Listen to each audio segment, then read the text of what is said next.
সুন্দরবন অঞ্চলে সক্রিয় সকল বনদস্যু বাহিনী নির্মূলের লক্ষ্যে বাংলাদেশ কোস্টগার্ডের নেতৃত্বে operation restore piece in Sundarban এবং অপারেশন ম্যানগ্রোভ শিল্ড নামে দুটি বিশেষ অভিযান পরিচালিত হচ্ছে। এই অভিযানের ধারাবাহিক সফলতা হিসেবে ষষ্ঠবারের মতো অপারেশন ম্যানগ্রোভ শিল্ড এর আওতায় অভিযান পরিচালনা করে কুখ্যাত ডাকাত করিম শরীফ বাহিনীর 2 জন সক্রিয় সদস্যকে অস্ত্র ও গোলাবারুদ সহ আটক করা হয়। গোপন তথ্যের ভিত্তিতে জানা যায়, সুন্দরবনের কুখ্যাত ডাকাত করিম শরীফ বাহিনীর সদস্যরা খুলনার দাকব থানাধীন সুন্দরবনের ঢাংমারি খাল সংলগ্ন এলাকায় অবস্থান করছে।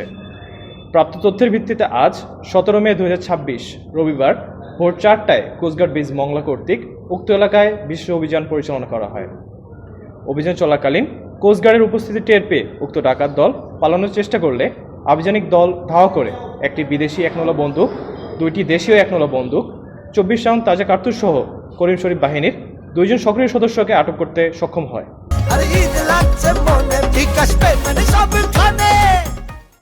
এ সময় আটককৃত ডাকাতদের কাছে জিম্মি থাকা 4 জন জেলেকে উদ্ধার করা হয়। আটককৃত ডাকাত মোহাম্মদ রবিউল শেখ বাগেরহাট জেলার রামপাল থানা এবং রাজন শরীফ বাগেরহাট জেলার মোড়লগঞ্জ থানার বাসিন্দা।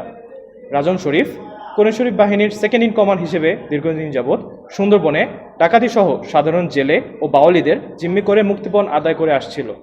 উল্লেখ্য, রাজন শরীফ এর বিরুদ্ধে বাগেরহাট সদর থানায় একটি হত্যা মামলা রয়েছে। জব্দকৃত অস্ত্র, গোলাবারুদ ও আটককৃত ডাকাতদের পরবর্তী আইনানুগ ব্যবস্থা গ্রহণ এবং উদ্ধারকৃত জেলেদের পরিবারের নিকট হস্তান্তরের কার্যক্রম প্রক্রিয়াধীন রয়েছে। সুন্দরবনকে সম্পূর্ণরূপে দস্যুমুক্ত করতে ডাকাত ও তাদের সহায়তাকারীদের বিরুদ্ধে কোস্টগার্ড ভবিষ্যতেও এ ধরনের অভিযান অব্যাহত রাখবে।